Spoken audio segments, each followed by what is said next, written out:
Gabi na nang lumabas ng paaralan si Mara dahil sa group work na tinapos nila ng kanyang mga kaklase.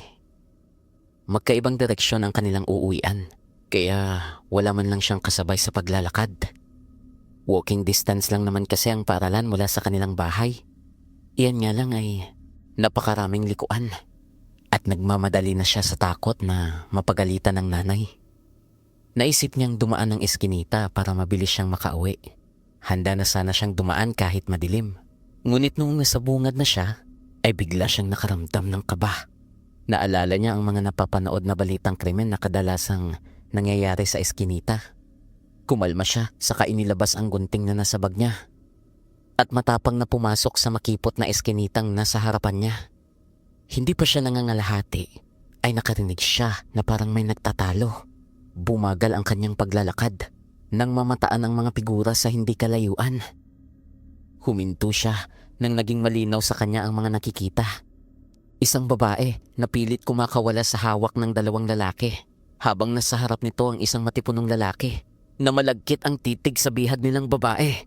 Kinabahan si Mara. Nakatalikod ang mga ito sa kanyang gawi.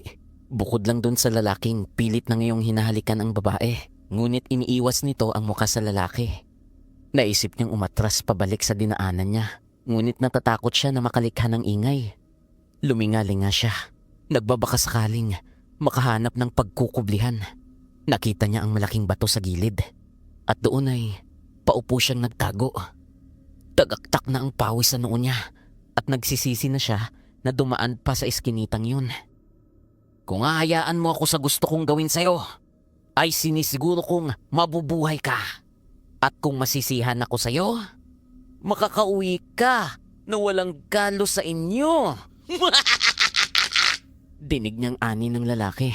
Kapag ako nakawala rito, sisiguruhin kong kahit pagsisisi ay hindi niyo na magagawa. Kinilabutan siya sa aning boses ng babae. Nagtawanan naman ang mga lalaki. Ngunit hindi nagtagal ay naging daing na ang kanyang naririnig. Sumilip siya upang makita ang mga pangyayari. At nakita niyang nakahandusay na ang dalawang lalaki. At ngayon, kita niya na ang babae. Sobrang ganda nito. Ngunit hindi niya makita ang mga mata nito dahil sa salaming nakatakip dito. Aatakihin na sana siya ng isa nang tanggalin ng babae ang salamin nito.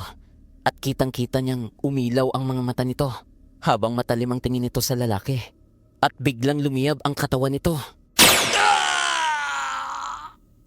Humiyaw pa ito, pero ang bilis ng mga pangyayari.